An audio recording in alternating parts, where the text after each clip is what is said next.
Homeopathy, Ayurveda, তারপর হচ্ছে গিয়ে অ্যালোপ্যাথি, এই সব কিছুর নাম তো আপনারা প্রায়ই শুনেছেন। কিন্তু রিফ্লেক্সোলজি হঠাৎ করে সেটা কি একটা ওয়ার্ড নতুন করে চলে এসছে। কি সেই রিফ্লেক্সোলজি? আজকে আপনারা হয়তো প্রায়ই আমাকে দেখেন বড় বড় ডিজিজ যেগুলা ত্রিপুরাতে পর্যন্ত হ্যান্ডেল করতে পারে না কেউ, বাইরে থেকেও কোনো লাভ হয় না, কলকাতা, দিল্লি, মুম্বাই এইসব জায়গা থেকে গিয়ে যে জায়গা ছেড়ে দেয়, সেই সব রোগী আমার এখানে এসে কোনো প্রকার ওষুধ ছাড়াই সুস্থ হয়। তো এই রিফ্লেক্সোলজিটা কি সেটাই আজকে বলবো।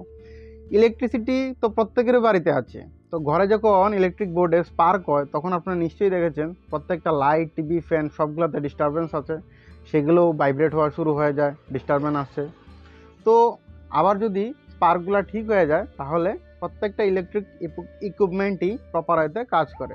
তো এইরকমই আমাদের বডির ভিতর হাত থেকে ধরে পা অবধি প্রত্যেকটা জায়গাতে বিভিন্ন রিফ্লেক্স পয়েন্ট আছে, যেগুলো হচ্ছে এনার্জি পয়েন্ট। আমাদের এক হাত থেকে এনার্জি লাইন শুরু হয়, পুরো বডি দিয়ে গিয়ে আরেক পায়ের তলায় গিয়ে এনার্জি লাইন শেষ হয়। এই এনার্জি লাইনগুলোকে ব্যালেন্স করাই হচ্ছে রিফ্লেক্সোলজি।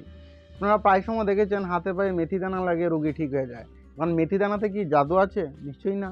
জাদুটা আছে কোন জায়গায়? জাদু আছে আপনার শরীরে। যে হাতে এবং পায়ে রিফ্লেক্স পয়েন্ট মানে সুইচ পয়েন্ট আছে, সেই সুইচ পয়েন্টগুলোকে অ্যাক্টিভেট করে দিলেই বডি নিজেকে নিজে ঠিক করতে শুরু করে। যেমন আপনার যদি একটা ফ্যান ঠিকঠাকভাবে চলছে না, দেখেন হাতিয়ে দেখবেন যে গিয়ে কোনো জায়গায় তারটা লুজ আছে, লুজটা যদি ঠিক করে দেয় তাহলে ফ্যানটা আবার ঠিকঠাকভাবে ঘুরে।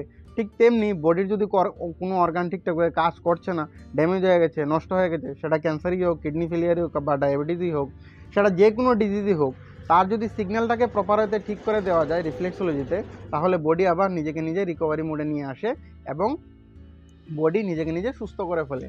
এইসব কারণেই এত বড় বড় ডিজিজ যেটা পৃথিবীর মধ্যে কেউ হ্যান্ডেল করতে পারে না, সেটা আমি করিনি। তার সাথে তো আমি 1 কোটি টাকার চ্যালেঞ্জ দিয়েই দিয়েছি। আজকে পর্যন্ত কেউ আসেনি যে আমার 1 কোটি টাকার চ্যালেঞ্জ অ্যাকসেপ্ট করবে। এই হচ্ছে আসল সত্যতা।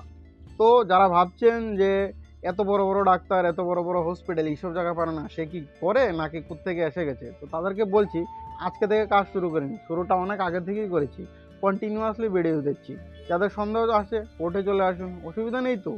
আর যারা ভাবছেন যে আমার এখানে আসবেন কি আসবেন না, মোটেই আসবেন না। কারণ 200 টাকা ডাক্তার আজকালকার দিনে সব জায়গায় পাওয়া যায়। তাদের কাছে যাবেন, তাদের পরামর্শ নেবেন, সেরকম অনুযায়ী চলবেন।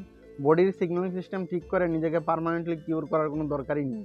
কী আছে, ওষুধপত্র খেয়ে যাবেন, একটা থেকে খেতে শুরু করতে করতে যখন 10টা হয়ে যাবে ওষুধ তো খেতেই থাকবেন, এভাবেই চলবেন, আর তো কোনো অসুবিধা নেই। তো এইভাবেই চলবেন। আর রিফ্লেক্সোলজি কী সেটা একটা হালকা পাতলা আমি বুঝিয়ে দিলাম। অনেকের প্রশ্ন থাকে কীভাবে কাজ করা হয় এখানে, তো এখানে কোনো প্রকার সাইড এফেক্ট নেই। এইভাবেই বডির রিফ্লেক্স পয়েন্টগুলোকে বিভিন্ন কালার শেড দিয়ে অ্যাক্টিভেট করে বডি সিগন্যালিং সিস্টেমকে কারেক্ট করে ডিজিজগুলোকে রিভার্স করা হয়, বডিকে কমপ্লিটলি কিউর করা হয়। এইভাবে রিফ্লেক্সোলজি কাজ করে। আর এখানে প্যাকেজগুলো এত দাম বেশি একমাত্র কারণ যে 1 কোটি টাকার চ্যালেঞ্জ দিয়েছি, কারোর অকাত হয়নি আমার চ্যালেঞ্জ অ্যাকসেপ্ট করবার। যে সো কল ডাক্তার, যা বড় বড় ডাক্তার সব জায়গায় বসে আছে, সব জায়গায় হসপিটাল আছে, এত বড় বড় হাসপাতাল, কারোর অকাত হয়নি আমার সেই চ্যালেঞ্জ অ্যাকসেপ্ট করার জন্য। কাজেই যেই জায়গায় সারা ভারতবর্ষ, সারা পৃথিবী শেষ হয়ে যায় রাস্তা, সেই জায়গাতে আমার রাস্তা শুরু হয়। এই কারণে আমার লেভেলটা অন্য জায়গার, আমার প্যাকেজগুলো দাম বেশি। ধন্যবাদ।